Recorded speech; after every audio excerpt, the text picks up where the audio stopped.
Madam आपन परिचय। नमस्कार, मातृशक्ति फाउंडेशन ट्रांसपोर्ट रो सेक्रेटरी मने जयश्री पात्र फ्रॉम निमापड़ा।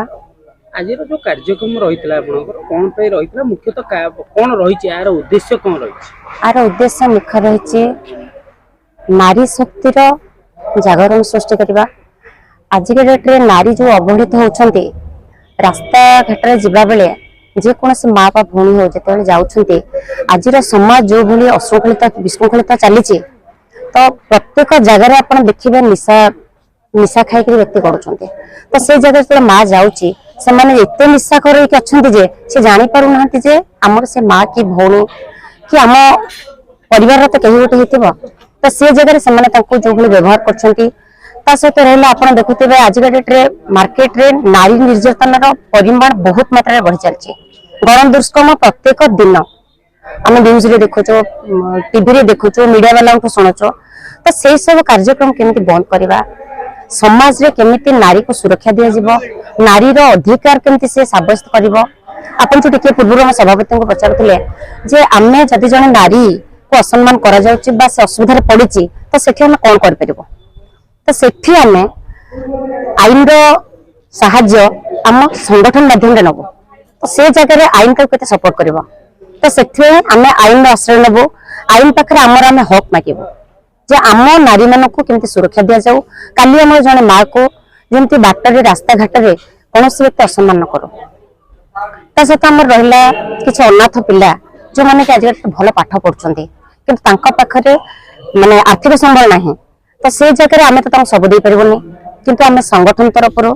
जी आम द्वारा संभव जोगाई देबो ता सहित आम शिक्षा विभाग रो सेमानक सहित जोगाजोग करी पिला पई आम द्वारा जी संभव आम ताको समर्थन करेबो। कौन परिचय? मु ज्योत्सना त्रिपाठी। आज जो आसते मुख्य अतिथि भाव जो महिला संगठन ने आप आज मुख्य अतिथि भाव कौन मुख्यतः तांकर कौन रही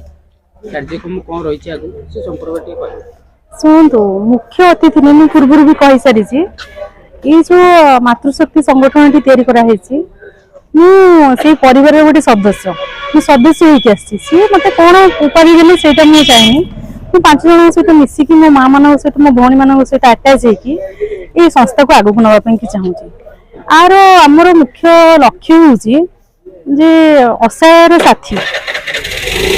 जी कौन से आमर ये किसी राजनीतिक दल ना कि आमर जाति भेद किसी ना आम समस्ते एक जी कौन से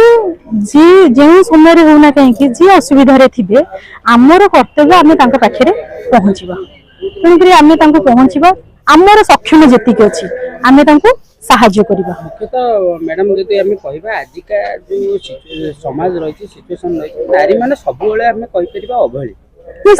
कौन रही नहीं नारी समस्ते कहते नारी सब फास्ट लेडीज फास्ट कि केते जन से कार्य करके देखा नारी नारी एबे भी अबला एबे भी दुर्बला एबे भी असहाय किंतु नारी की साहाय्य करबा हमकु सेटा नहीं आमे निजे निजको साहाय्य करबा पई कि आमे निजको निजे सक्षम होबो अन्य मानकु भी सक्षम करबा पई कि संस्थाटा आमे तैयारी करछु। धन्यवाद। परिचय मो मातृशक्ति फाउंडेशन ट्रस्ट रो सभापति। कौन आज जो कार्यक्रम रही कौन से हमर आज कार्यक्रम में आम प्रोग्राम रखीचु आग को जो महिला माने दुर्नीतिर अधिकार होते आम समस्या को समाधान करने को समस्त माँ मैंने एकत्र हो जो स्थान माँ गोटे माँ टे माने अधिकार किसी सब्यस्त पाई पार न से जगह आम जा पहुँची समस्त माँ मैंने एकत्र हो साहाय्य देवु एवं मेडिकल रे किसी दुखी दरिद्र लोक मानक असहाय होता बेले आम किसी सहायता देवु आउ किसी आम प्रोग्राम रखीचु वृक्षरोपण अनाथ मान को दान यही प्रकार विभिन्न प्रकार कार्य रखीचु। मैडम आज के डेट रे बर्तमान के नारी माने बहुत अवहेलित जो कहवा कथा निर्यातना हो या समाज रो जो रही नारी टी राति 10टा 11टा 12टा हो राति अधरे चली पारनी